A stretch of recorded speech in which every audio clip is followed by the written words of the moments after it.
Now at 11, an independent investigation is underway in Seattle tonight after a man who police say was armed with an axe was shot and killed by Seattle police officers in SODO. Good evening and thanks for joining us here at 11. I'm Preston Phillips. The shooting took place along South Holgate Street near 5th Avenue just after 4 this afternoon. This is just south of T-Mobile Park. KOMO's Tyler Cunnington live tonight from the scene that's still very active at this hour. Tyler, what more have you been able to learn? Yeah, well, Preston, as you can see right behind me, it's still ongoing. As you said, an active scene, roughly 7 hours since this all happened this afternoon. Those here behind me working to piece together what exactly happened, as well as, of course, the use of force by SPD officers, which came in the form of multiple shots towards that male suspect who died here this afternoon.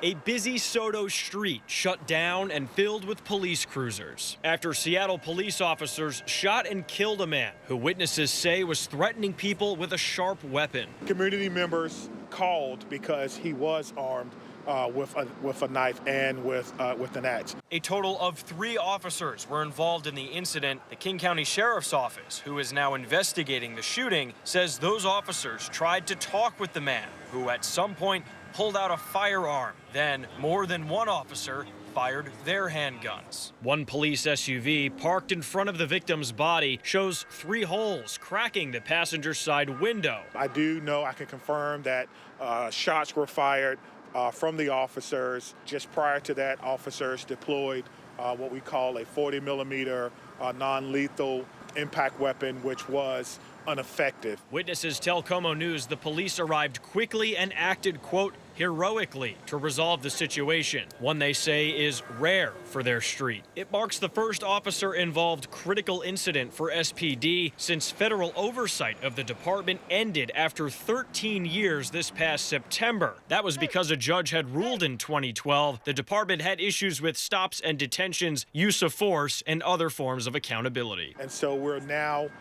bounding by our state law, which states that there should be an independent investigation. Now, that being said, the King County Sheriff's Office say they will be leading this investigation along with help from the Washington State Patrol and their various types of crime labs. In the meantime, the identity of that man who died here today will be released by the King County Medical Examiner's Office.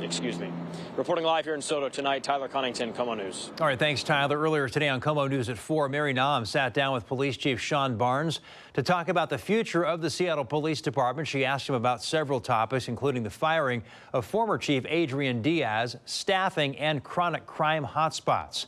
You can watch the full interview on our KOMO YouTube channel. Just scan the QR code there on your screen.